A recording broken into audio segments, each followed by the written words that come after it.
इस फिल्म के शुरुआत में एक आदमी दिखाई देता है। उसका नाम कार्ल एलन है। कार्ल बैंक के लोन डिपार्टमेंट में काम करता है। कार्ल अपने लाइफ में बहुत ही अकेला और उदास है। वो लोगों से मिलना या किसी कार्यक्रम में जाना बिल्कुल भी पसंद नहीं करता। यहाँ तक कि वो अपने दोस्तों को भी कई दिनों तक नहीं मिलता है। वो हर चीज के लिए ना कहता है या ना कहने के बहाने बनाता है। उसके पास लोन के लिए कोई भी आता है तो उसमें वो छोटी छोटी कमियां निकालता है और लोन के लिए ना कहता है।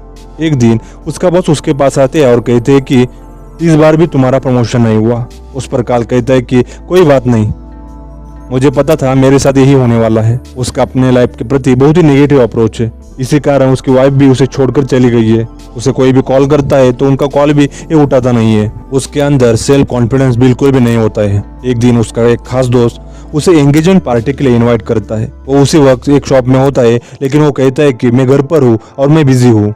लेकिन उसका दोस्त उसे उसी शॉप के बाहर से देख रहा होता है और वो दोस्त उसे जबरदस्ती लेकर जाता है। वहाँ पर उसी रेस्टोरेंट में उसकी एक्स वाइफ भी आई होती है। उसे देखकर वो नर्वस होने लगता है, जैसे कि उनके डिवोर्स के लिए वो अकेला ही जिम्मेदार है। आखिर में उसकी वाइफ ही उसके साथ बात करने के लिए उसके पास आती है, लेकिन वो उसके साथ बात करने के लिए कतराने लगता है। उसके बाद एक दिन उसका एक पुराना दोस्त उसे मिलता है। वो कार्ल को कहता है कि मुझे पता है कि तुम पिछले कई सालों से इसी बैंक में उसी पोस्ट पर जॉब कर रहे हो और खुश भी नहीं लग रहे हो। कार्ल कहता है कि हाँ, लेकिन तुम्हारा क्या चल रहा है? वो बताता है कि मैं कल ही दूसरे देश से घूम के आया हूँ और अब मैंने पूरी दुनिया घूमने का प्लान किया है। मैं मेरी लाइफ में हमेशा खुश रहता हूँ। इसका कारण है कि मैं यस मैन हूँ। ऐसा कहकर वो दोस्त कार्ल को एक ब्रोशर देता है और कहता है कि मैं इस कार्यक्रम से जुड़ा हूँ, तब से मुझ में ये बदलाव आए हैं। वो दोस्त कार्ल के हाथ में एक छोटा सा पत्थर देता है और कहता है कि क्या तुम इस बैंक का कांच फोड़ सकते हो? कार्ल कहता है कि नहीं। वो दोस्त कहता है कि अब ये सवाल तुम मुझे पूछो। कार्ल उसे कहता है कि क्या तुम इस बैंक का कांच फोड़ सकते हो? तो वो दोस्त कहता है कि हाँ, और वो सच में बैंक का कांच फोड़ कर वहां से भाग जाता है। वो दोस्त जाते वक्त कार्ल को कहता है कि अगर तुम अपनी लाइफ में बदलाव चाहते हो तो तुम इस कार्यक्रम में आ जाना। उसके बाद उस बात पर कार्ल बहुत सोचता है और एक दिन उस कार्यक्रम में कार्ल चला जाता है। वहां पर जाने के बाद वहां पर जो मोटिवेशनल स्पीकर होते हैं वो कहते हैं कि आज इस कार्यक्रम में नया कौन आया है? तो कार्ल का दोस्त कार्ल की तरफ इशारा करता है तो सभी लोग उसके तरफ मुड़ मुड़ कर देखने लगते हैं। वो बहुत ही नर्वस होने लगता है क्योंकि वो लोगों में मिलना जुलना या इसी तरह के कार्यक्रम में जाना बिल्कुल भी पसंद नहीं करता है। तभी वो मोटिवेशनल स्पीकर उसे स्टेज पर बुलाते हैं तो कार्ल उन्हें कहता है कि मैं यहीं पर ठीक हूँ, नो थैंक यू। उस बात पर कार्यक्रम में आए सभी लोग कार्ल को नो मैन कहना शुरू करते हैं। स्टेज से मोटिवेशनल स्पीकर कहते हैं कि अगर तुम नहीं आना चाहते हो तो मैं तुम्हारी तरफ आता हूँ, और वो भागते हुए कार्ल के पास आ जाते। वो कार्ल को कहते हैं कि तुम अपनी लाइफ में बहुत ही उदास हो, तुम्हें ज्यादा दोस्त भी नहीं होंगे, यहाँ तक कि तुम्हारी लाइफ में कोई लड़की भी नहीं होगी। इस पर कार्ल कहता है कि आपको नहीं पता कि मैं अपनी लाइफ में कितने टफ टाइम से गुजर रहा हूँ।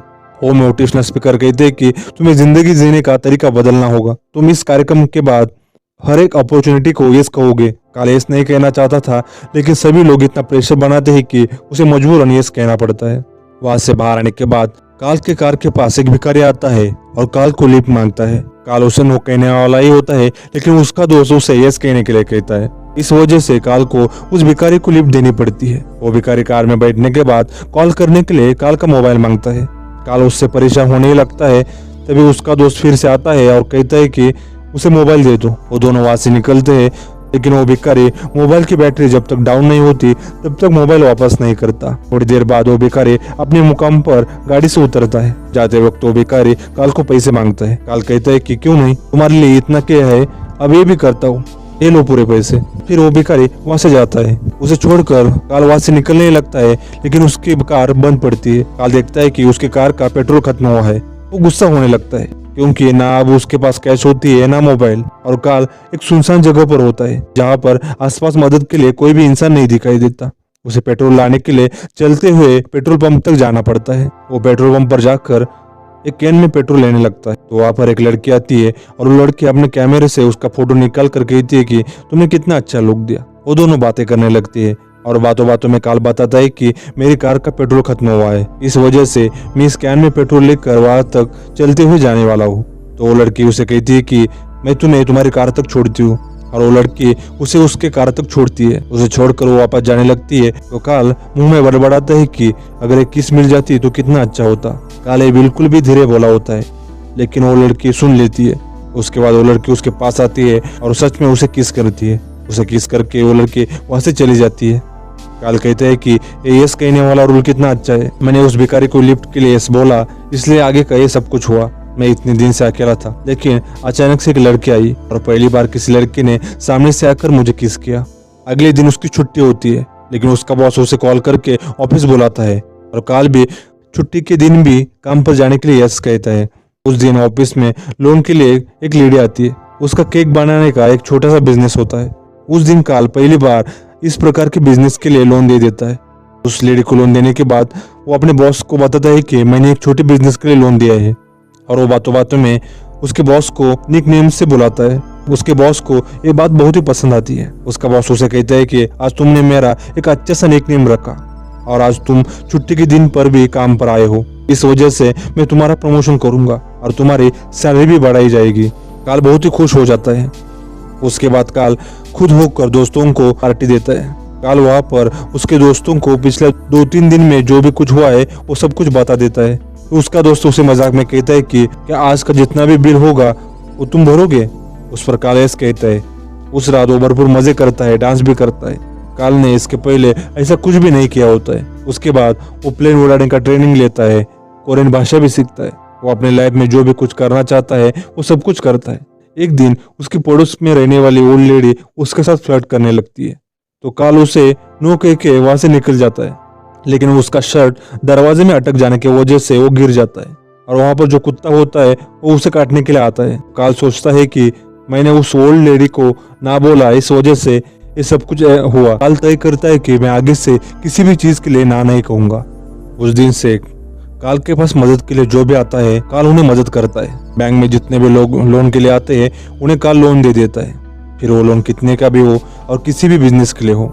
एक दिन रास्ते से जाते वक्त काल को एक आदमी पैम्पलेट देता है। इसके पहले भी उस आदमी ने काल को पैम्पलेट दिया था, लेकिन काल उसे हर बार नो बोलता था। इस बार काल उससे पैम्पलेट ले लेता है और उसमें जो बाहर का विज्ञापन होता है वहां पर जाने के लिए यस कहता है। तो काल उस बार में जाता है तो उसे वहां पर वही लड़की दिखती है जिसने उसे लिफ्ट दी थी। उसका नाम एलिसन होता है। वो कहती है कि क्या तुम मेरा पीछा कर रहे हो। तो वो कहता है कि ऐसा कुछ नहीं, मैं बस ऐसे ही यहाँ आया था। उसके बाद वो बताती है कि मैं इस बार में सिंगिंग करती हूँ और सुबह जॉगिंग फोटोग्राफी भी करती हूँ। काल उससे मॉर्निंग में जॉगिंग के लिए आने का वादा करता है और रात को सोते वक्त सुबह जल्दी का अलार्म सेट करके सोने लगता है। तभी उसके दोस्त का कॉल आता है और वो दोस्त उसे पार्टी के लिए बुलाता है। काल उसे भी यस करता है और वो लोग रात भर पार्टी करते हैं और उसके बाद वो पार्टी से सीधा जॉगिंग के लिए जाता है। वो वहाँ पर बहुत ही उत्साह दिखाता है। काल का यह स्वभाव एलिसन को बहुत ही पसंद आता है।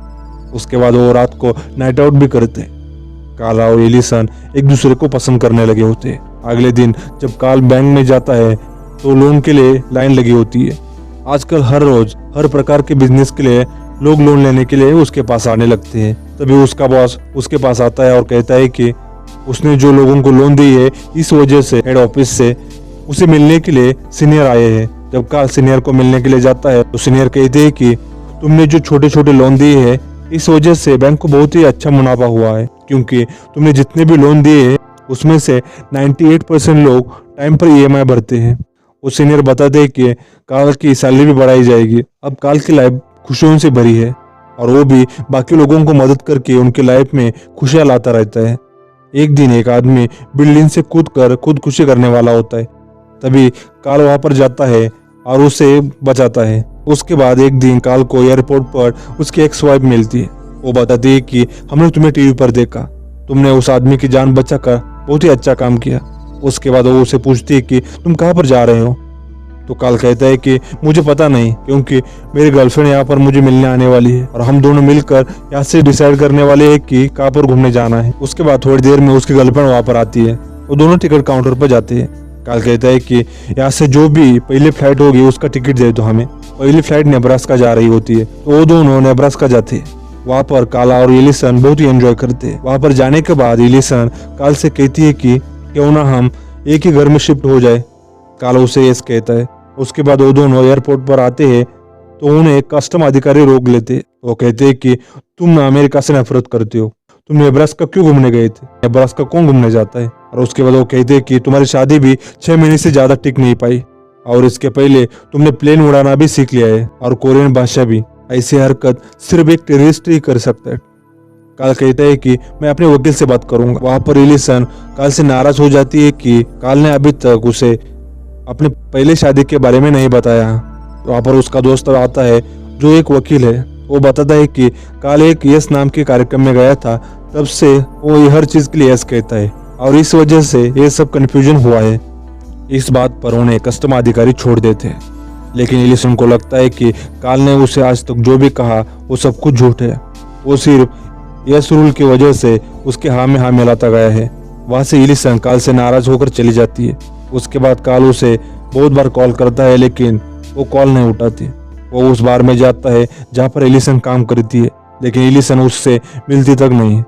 अब फिर से काल अपनी लाइफ में पहले जैसा अकेलापन महसूस करने लगता है। उसके बाद एक दिन काल की एक्स वाइफ उसे कॉल करती है, तो काल उसके घर पर चला जाता है। वो काल को बताती है कि उसका उसके बॉयफ्रेंड के साथ ब्रेकअप हुआ है। वो अब काल को पसंद करने लगी है। वहां पर उसकी एक्स वाइफ काल के साथ इंटीमेट होने की कोशिश करती है। तब काल उसे नो कहता है और वहां से निकल जाता है। वहां से आते समय उसकी लिफ्ट खराब हो जाती है और वो जब बाहर आता है तब उसकी कार नो पार्किंग में होने की वजह से ट्रैफिक वाले कार को उठा लेते हैं। काल का पक्का यकीन हो जाता है कि उसने उसके एक्स वाइफ को नो कहा है, इसलिए सब कुछ हुआ है। काल वहां से उस एस प्रोग्राम के मोटिवेशनल स्पीकर से मिलने के लिए पहुंचता है। जब वो मोटिवेशनल स्पीकर अपने कार में बैठता है तो काल उनके कार के पीछे की सीट पर छुपा होता है। वो अचानक से मोटिवेशनल स्पीकर से कहता है कि डरना नहीं, मुझे आपसे बात करना। लेकिन मोटिवेशनल स्पीकर डर जाते हैं। इस वजह से उनका वहां पर एक्सीडेंट भी हो जाता है। उन दोनों को हॉस्पिटल में एडमिट करना पड़ता है। वहां पर काल मोटिवेशनल स्पीकर से कहता है कि तुम्हें हर चीज को यस कहने के रूल को बदलना होगा।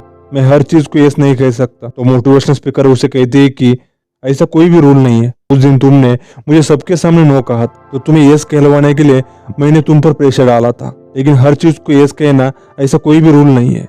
जिस चीज को तुम सच में यस कहना चाहते हो, सिर्फ उसी चीज को यस कहना होगा और यही रूल है। काल कहता है कि अब मैं सब कुछ समझ गया हूँ। वो घड़ी में टाइम देखता है और कहता है कि यही सही समय है। काल हॉस्पिटल से सीधा एलिसन को मिलने के लिए जॉगिंग ट्रैक पर पहुंचता है। एलिसन उसे कहती है कि मैं तुम पर क्यों विश्वास करूं। तो काल उसे कहता है कि मैंने आज तक तुमसे जो भी कुछ कहा वो सब कुछ सच कहा, सिर्फ एक चीज को छोड़कर, जहाँ तुमने मुझे एक ही घर में रहने की बात करी थी। मैं इस प्रकार के फैसले जल्दबाजी में नहीं लेना चाहता था, लेकिन ये बात सही है कि मैं तुमसे प्यार करता हूँ और तुम्हारे साथ जिंदगी भर रहना चाहता हूँ। एलिसन उससे कहती है कि ये सब भी तुम यस रूल की वजह से कह रहे हो। काल कहता है कि अब मुझे पता है कहाँ पर यस कहना है और कहाँ पर नहीं, लेकिन अगर मैं यस रूल को फॉलो नहीं करता, ना तुम मुझे मिलती, ना पिछले कुछ दिनों में मैंने जो भी कुछ किया है वो मैं कभी कर पाता। मैं यस में नहीं बनता तो तुम पहले वाले काल को कभी भी पसंद नहीं करती। अब एलिसन को भी विश्वास होने लगता है कि काल सच बोल रहा है। उसके बाद वो दोनों एक दूसरे को किस करते हैं। इस प्रकार इस फिल्म की हैप्पी एंडिंग हो जाती है। अगर आपको वीडियो अच्छी लगी हो तो लाइक करिए और इसी प्रकार की वीडियोस देखने के लिए चैनल को सब्सक्राइब जरूर करिए। धन्यवाद।